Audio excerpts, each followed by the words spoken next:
کہ میرے گھر میں دین ہے کہ نہیں، آدمی اس کا فکر کرے۔ اب جو ہے آج میں ایک وظیفہ آپ کو سکھاتا ہوں۔ حدیث شریف میں آتا ہے جمعہ کی نماز کے بعد کوئی آدمی، آج جمعہ کا دن ہے، اس کے لیے یہ حدیث بیان کرتا ہوں اور اسے اپنی زندگی میں داخل کر لو۔ ہر جمعہ کے دن آپ کو عمل کرنا ہے اسے۔ اور حدیث شریف میں ہے کہ حضور صلی اللہ علیہ وسلم فرماتے ہیں جمعہ کی نماز کے بعد کوئی آدمی اگر 100 مرتبہ سبحان اللہ العظیم و بحمدہ، بس اتنا، آگے کچھ نہیں پڑھنا، نہ آگے پیچھے درود شریف پڑھنا ہے، نہ آگے جتنا نبی نے کہا ہے اتنا کرو، کہ سبحان اللہ العظیم و بحمدہ 100 مرتبہ جمعہ کی نماز کے بعد کوئی آدمی اگر پڑھے گا تو پڑھنے والے کے اللہ 1,00,000 گناہ معاف کریں گے، اور اس کی ماں کے 12,000 گناہ معاف، اور اس کے باپ کے 12,000 گناہ معاف۔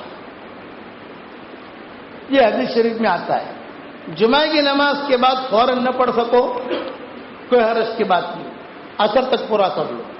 عصر کے بعد عصر تک بھی نہ پڑھ سکو تو سورج غروب ہونے سے پہلے پہلے پورا کرو، لیکن پڑھ لو سبحان اللہ العظیم و بحمدہ۔ کتنی مرتبہ پڑھنا ہے بھائی؟ 100 مرتبہ۔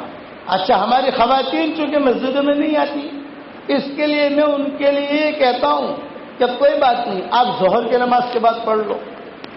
ان کے جو ظہر کے گھر میں ظہر کی نماز پڑھتی ہیں تو ظہر کی نماز کے بعد وہ پڑھ لیں، اور ان کے لیے بھی یہی ہے کہ ابھی اچھا ہے فوراً پڑھ لیں، فوراً نہیں پڑھ سکتی، کھانا پکانا ہے، شوہر آنے والا ہے، کھانا تیار کرنا ہے، مہمان آنے والے ہیں، پھر اس کے بعد عصر تک پورا کر لو۔ عصر تک نہیں کر سکتے تو غروب تک پورا کر لو۔ فائدہ یہ ہوگا 1,00,000 گناہ ہمارا معاف، ماں کے 12,000 گناہ معاف، باپ کے 12,000 گناہ معاف۔ ایک عورت پڑھتی تھی، 5 سال کے بعد اس کی ماں خواب میں آئی اور اس کی ماں نے خواب میں آ کر کہا بیٹا ہر جمعہ کو تو میرے 12,000 گناہ معاف کراتی تھی، آج اللہ کے کرم سے میں پاک صاف ہو گئی، کہ آج جو ہے میں پاک صاف ہو گئی، میرے گناہ معاف ہو گئے، اب پاک صاف میں ہو گئی۔ اس لیے یہ حدیث شریف میں ہے، اس کا اہتمام کرو گے انشاءاللہ۔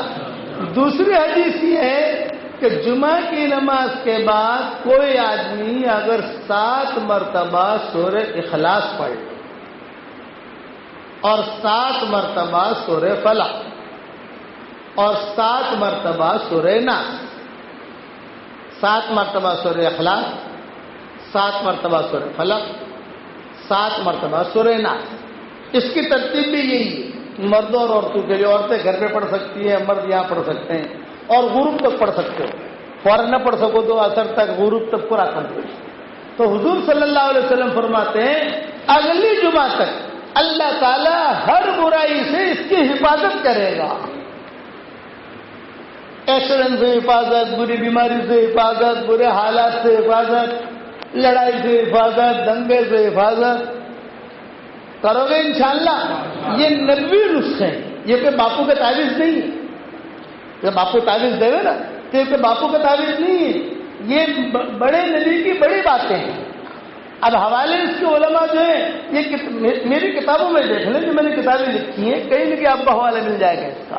اور میں جو ہمارا واٹس ایپ پر سبق آتا ہے ہر جمعہ کو میں یاد دہانی کراتا ہوں واٹس ایپ کے اوپر کہ دیکھو یہ پڑھنا بھولنا مت، مسلمان اگر اس کی پابندی کرے گا تو اگلے جمعہ تک تو اللہ کی حفاظت میں آ گیا،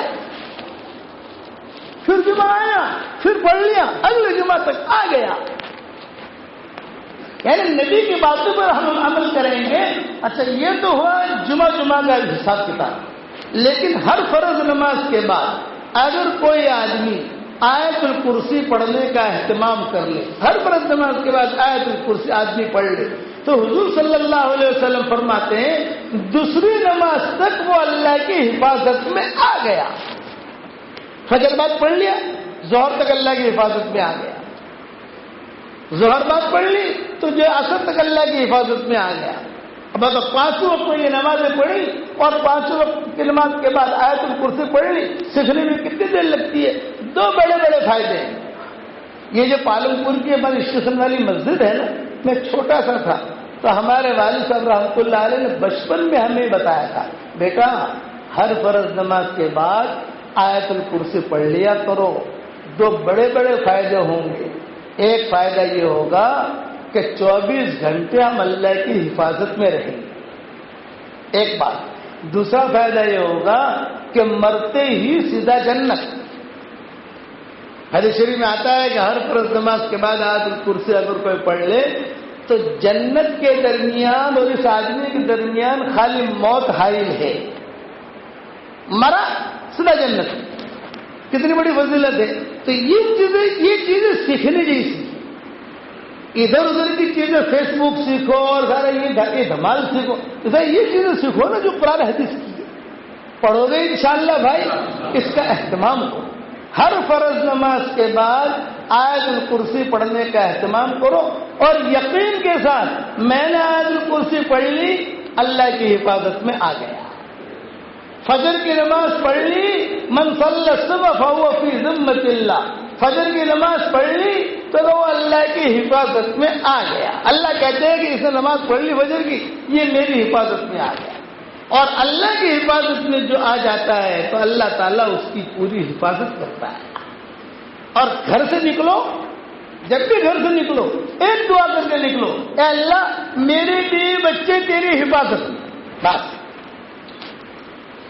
تو جو چیز اللہ کی حفاظت میں دی جاتی ہے تو اللہ کو غیرت آتی ہے. اللہ کہتے ہیں کہ مجھے کوئی چیز حفاظت کے لیے دے پھر میں اس کی حفاظت نہ کروں, یہ کبھی بھی نہیں ہو سکتا. اس کے لیے اللہ کو حفاظت دی جائے. اس لیے حدیث میں آتا ہے کہ گھر سے نکلے تو بسم اللہ علی نفسی و دینی و اہلی و مالی. اے اللہ میں